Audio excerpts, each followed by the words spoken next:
My name is Shito Adewale Aziz. I am a beautician. I currently own and manage a beauty salon, Exclusive World of Beauty. Our beauty services ranges from hairstyling, makeup and Gele Artistry, nails, body piercings, massage, facials, and also training. So I remember growing up, most of the things I do in beauty services were inborn for me. So there was a point in my life that I just felt like, okay, yes, I'm educated. While in school, I needed something like a craft. And I looked at it that I needed something that I know that I am very strong at or I'm good at. I'm not going to struggle in that such industry. And I looked at beauty works. So for me, I remember growing up, like I said, I used to make my sister's hair and it was just natural for me.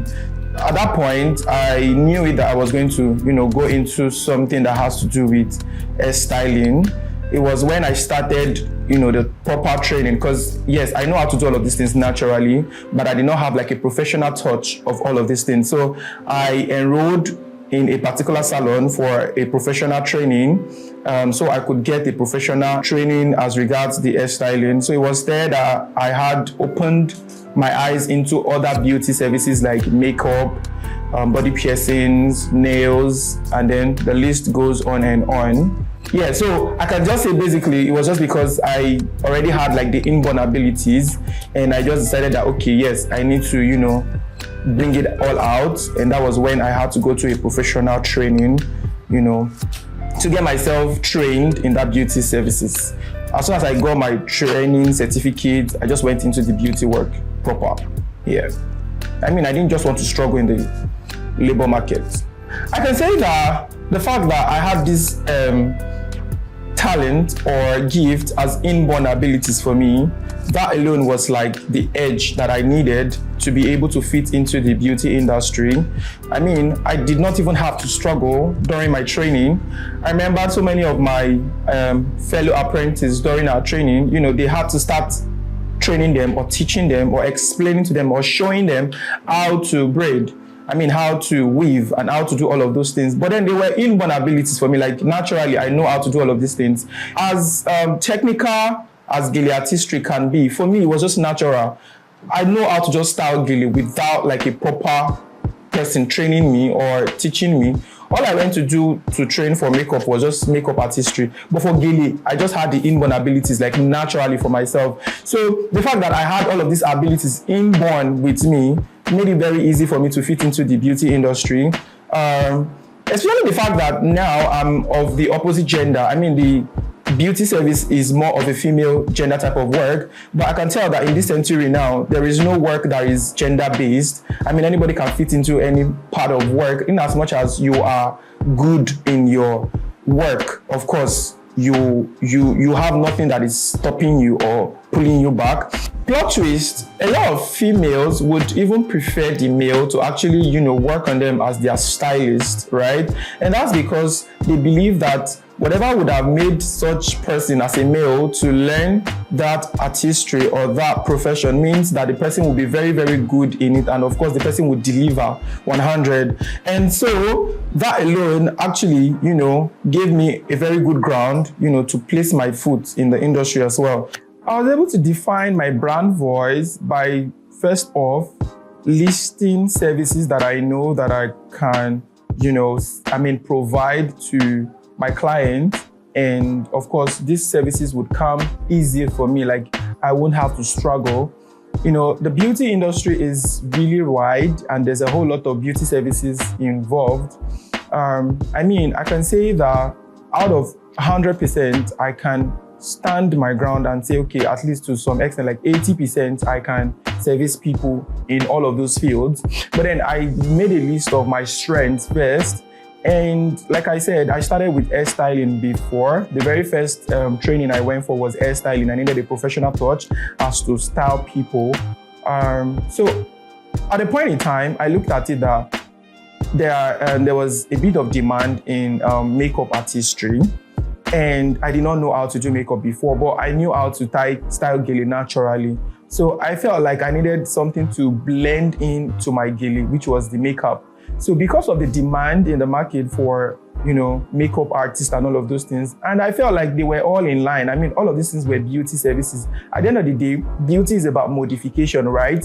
Beauty is about you redefining a particular person that is existing as a beauty on its own, but then you are now either reshaping the beauty or you are modifying, right? So I felt like if you are making somebody's hair, it's like you beautifying the person. The same thing goes with makeup. At the end of the day, these are just different tools that are involved in doing all of these things. So I had to, juggle all of these services from one another. Like they were interwoven for me, and I had to just, put them together as a whole. And then my market vision was that I needed a beauty salon that is going to be like a one-stop shop. Like when you get to the shop, every beauty services that you need for yourself will be done in that space.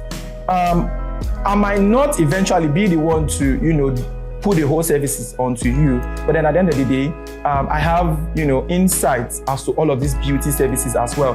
I have trained a whole lot of people in different beauty services. So even if I'm not the one, attending to you at a particular time, but then take for example, I might be making hair, for example, and I have a new client that wants to do makeup and all of those things. So I have, trainees under me that can attend to them. But then I have the insight of all of these beauty services as well.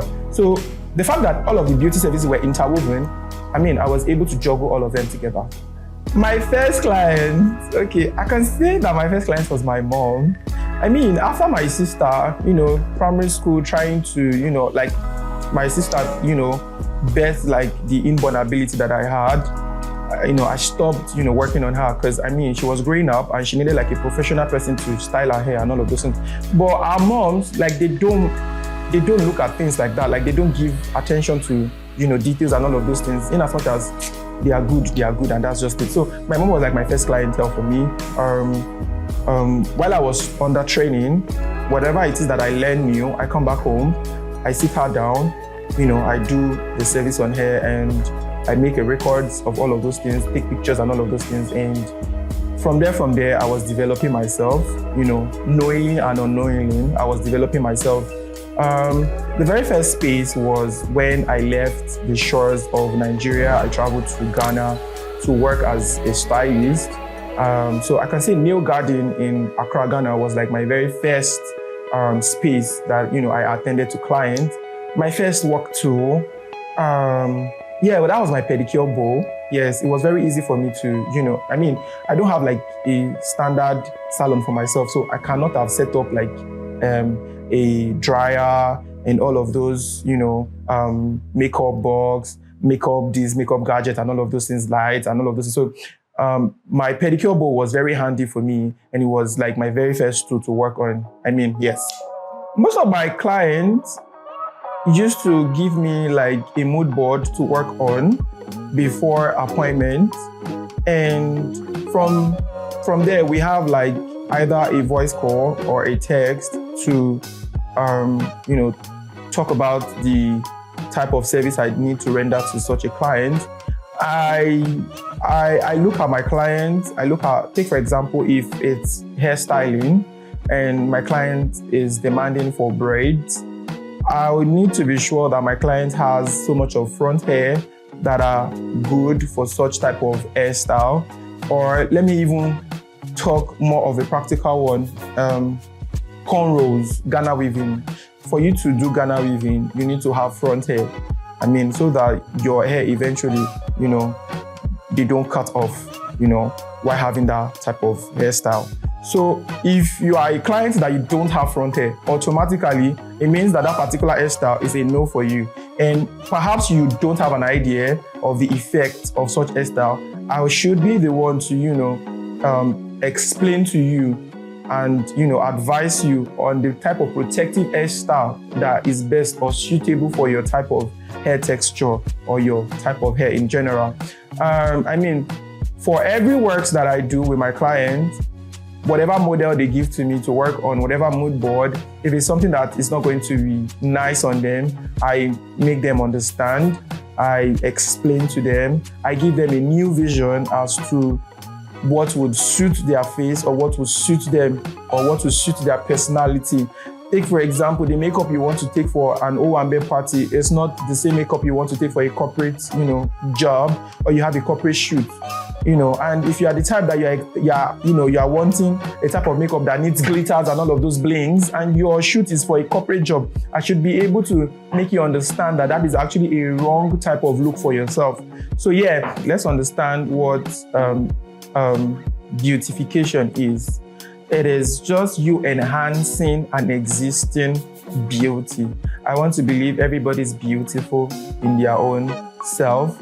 Everybody's beautiful. Everybody is looking good just the way they are.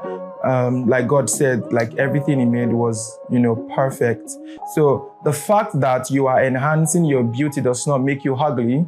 It's just you enhancing, like I said, like it's just you redefining your beauty. I mean, there is this glow that comes with beauty work. So it's that glow that we are trying to add into your own existing, mode or model. So yeah, of course, we have different people, we have different sizes, we have different bodies, and like I said, beauty is not even gender biased. The fact that you are a male does not mean you don't need a beauty modification or you don't need a beauty work or what sort. I have clients that they will be asking questions. Why me as a male need a pedicure?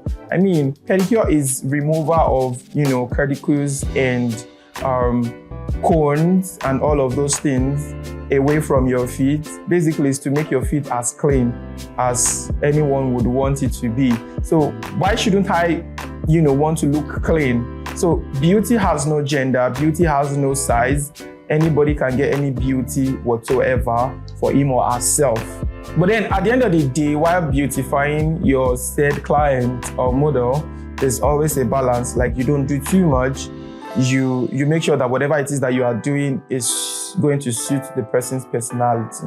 Social media has not hindered my growth. I feel or I believe that social media has really, really enhanced my growth. It has, one way or the other, speak about my brand, speak about my personality, speak about my beauty services to a large number of people. I have a beauty store or a beauty salon, a shop, like a physical one. But then with the aid of the social media, it has given me like a larger audience to my beauty services.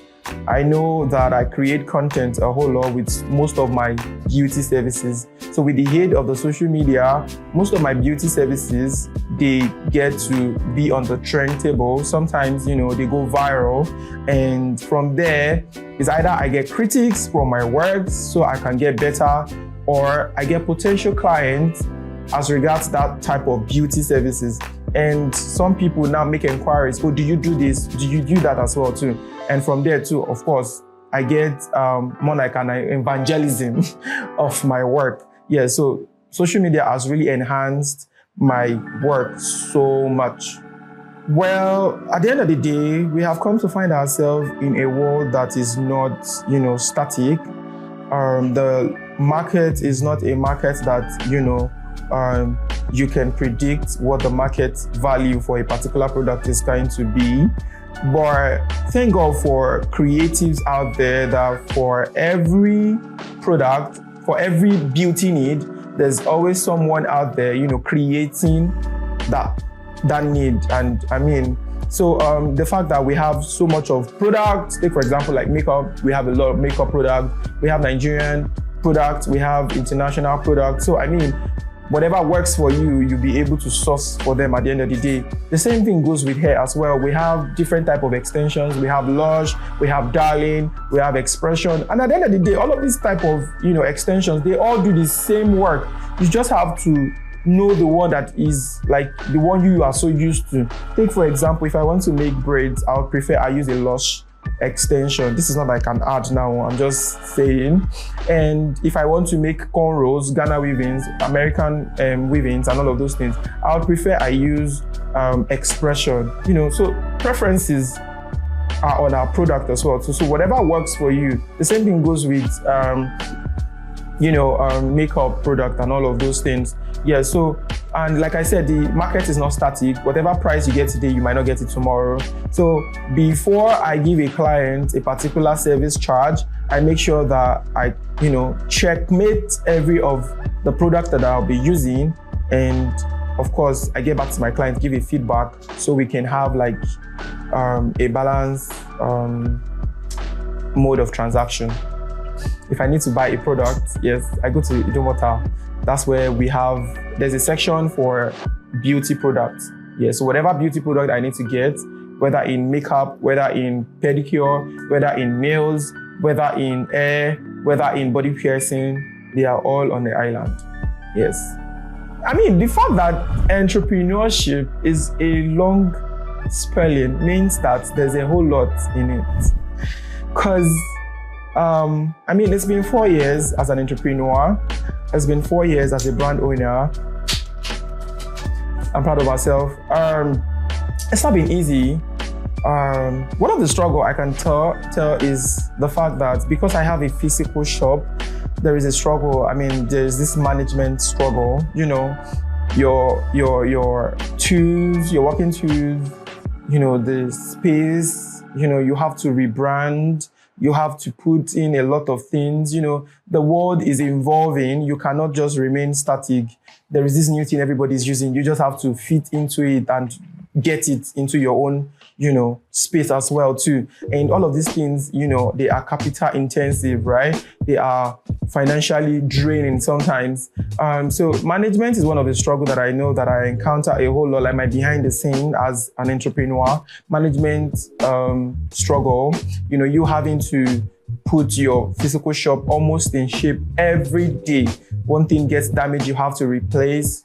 Nobody's going to replace it for you. You have to be the one to stand up and show up every day. One other thing that is a struggle for me is the fact that I offer different beauty services. So there are times that I have, clients that need all of these services all at the same time. And I have to, juggle all of these services together. While I'm styling somebody, there's a client waiting for me to come and service her for pedicure. There's also a client waiting down in my studio for makeup and all of those things. So, it's tasking that you just finished hairstyling. It's easier that after finishing hairstyling, you have another person to style. That's like a sequence of your previous job. But imagine leaving combs and cutting combs and straighteners and, coilers to go and start picking up makeup brushes and foundations and all of those things. Like, it's no longer sequential for you. So it's like leaving a particular knowledge to go into a new one as well.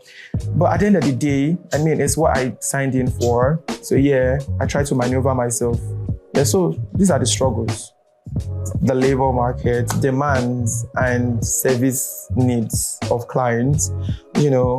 Sometimes you can just be in your space and you just keep hoping somebody gets to come in for a particular beauty services, but you are not getting one. So we have our downtimes as well. We have, most of the time, like 7 days in a week, most of the demands for our services are usually weekend. So are we saying that our Mondays to Thursdays, we should just, be seated doing nothing, right? So sometimes we have vacant days that we don't have anything, ongoing for ourselves. And then all of these things can be emotionally, draining sometimes, because we are skilled workers. Most of the time we tend to, live on daily pay, right? So days that you don't have pay, you are most times emotionally down and all of those things. But yeah, it's one of those things. Well, I try to, give myself this illusion like jack of all trades, master of everything. As much as I am very good, and this is not me blowing my trumpet in my craft. My works are out there, and whatever will make me put my works out there means that I am so sure of myself, right? But then at the end of the day, you never can too tell of yourself. Like, you can't be too sure of yourself. So I remember so much of disaster that has happened to me while servicing clients. Take, for example, like pedicure. So for pedicure, that there is this, either you use a scraper or a blade to, have a pedicure service for a client. I remember so much of time, not one, not twice, that blade has, deep cut a particular client under the foot. And it was really bad. It was really bad. There was blood everywhere. It was really bad. I remember there was a time that I have had braids for a particular client, and while trying to dip the braids into hot water splashed on the client. It was also bad. That was disastrous for me as well. I've had makeup done for people that, while I was, getting into makeup business, I've had makeup done in a wrong way that the color did not match. The foundation color did not match the skin of the client. That's what they call oju kokpaya, aradudu. So, I've had like my downtimes in my services. But at the end of the day, they were like a stepping stone to me getting better in that field. Because I take it that whatever it is that I do today is to get better. Usually, like there's a saying that whatever it is that you keep doing. I feel like you don't become the best. You keep getting better, in anything that you are doing. Every day, practice every day, practice every day. While working for a client, I take it as a practice. It's me practicing on that model. So every day, I became better. Yes. So, but I've had my past.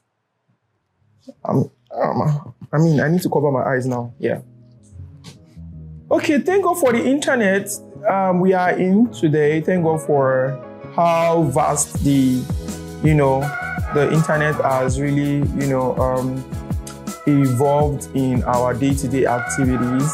And as a beauty instructor or as a beauty person, I make use of the internet a whole lot to train myself, to see other people's works.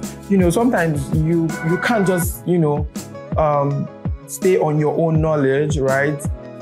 There are different people out there in the beauty industry as well that they have different ideas or different methods to the same type of service that you would also, give out there to your own clients. And you need to check all of these methods. You look at them, juggle them like with your own current or existing knowledge and see which one is faster for you to service your client and which one gives you the quality of service as well too, right?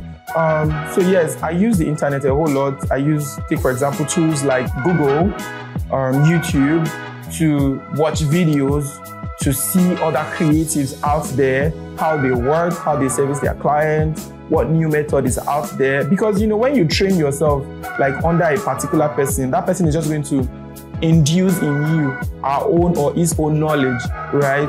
But then because of the fact that we have different creatives out there with different knowledges and all of those things. So yeah, I use the YouTube a whole lot to watch videos to learn from other persons. I also have models that I just, text or give a call to come into my physical shop. Oh, there's this thing that I just saw and I need to practice on it. So sometimes I have models that they come into my physical shop. I try to work on them and see that if I can do it as a service onto my own clients that I'm going to place a charge on as well too. I'll say that we need to normalize the fact that males can get their hair done as well too. We shouldn't place a gender as to who to make hair. In as much as I can grow my hair, or anybody can grow their hair, whether male or female, not because I want to make money out of them, but I feel like we should normalize every gender to get their hair done. Whether you want to cut your hair or you want to make your hair, in as much as you want to do one thing or the other to your hair, whatever your gender is, they should be able to do it. I know a lot of people have been asking me if I do microblading and tattoos, because most of the time, when I go about with my personnel, I have body piercings and all of those things. So some people, try to ask questions like, oh, do you do tattoos as well? And then when they hear that I'm a makeup artist, they ask questions, do you do microblading? So I would like to, maybe in the nearest future to train or get someone to train me or learn about microblading and tattoos. You sitting on my service chair and then leaving or going out of my physical shop, or you standing up from the chair, I want you to be very bold and confident in your look. I want you to stand or go out there and feel proud of yourself and be confident in your look that yes, I am looking good. It's like a reassurance of your existing beauty. I want my clients to be out there happy that they got themselves serviced under my hands, right? I want them to be able to feel good about themselves. I want them not to, look into the mirror and see themselves as either ugly than their, original version. I would want them to see themselves as a new defined beauty look of themselves. A tool that I cannot live without. This is it though. This is the tool. It's a tail comb, a styling comb. So I remember during my my freedom, that's what we call it, when you are done with your training. So they asked me that I should give 3 names that this tool is called.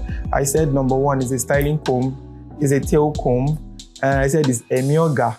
Emioga means like the heart of the boss. This is like my heart. Like this tool, this tail comb that you're seeing here, this styling comb can literally do a whole lot when you need to make hair.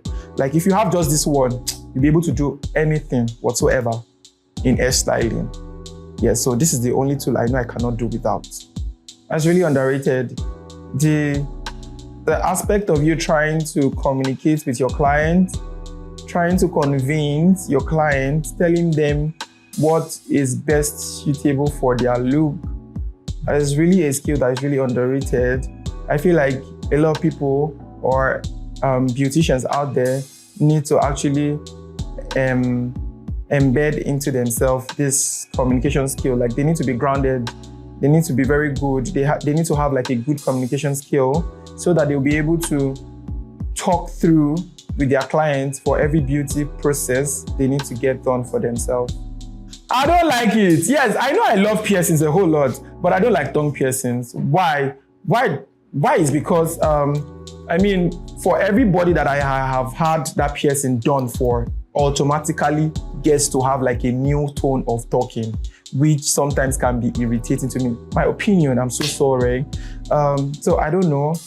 I find it sometimes irritating to my ears when I hear them speak because they have a tongue piercing. There's this thing that the piercing on the tongue does to people. There's something it does to their tone. I don't know. I just don't know why. So yes, they should take it off. Tongue piercings, yes. What will surprise my 20-year-old self if he sees me now is the fact that at the end of the day, having gone to school, graduated from Yaba College of Technology, HND in Computer Science. I did not, work in that related field. Eventually, I went into beauty work. And that's like surprising. Maybe to my inner self, but maybe like to my outward self rather. But my inner self, I already knew it that I wasn't going to go into anything corporate. I was going to go into my craft or skills. Yeah, so I'm sure that my inner self is part of myself, but my outward self probably would have wanted something else. So yeah, my outward self might be surprised. Nobody has, for once, sit me down to ask me why do I have so much of body piercing, and I wish somebody really do ask. If somebody asks me why I have so much of body piercing, it's because I decided to give myself as the training model to be good in that field. I was so scared that I felt like while I was training, I might injure an individual. So I wanted the effect to rather be on myself. The hazard that I never knew or I wasn't sure of. It was something I don't know if I would be good in it. Piercing was like the toughest of my beauty service that I trained for. And I did not use anybody as the model to train myself. So I had to give my body out. Yes. So that's why I have so much of body piercing.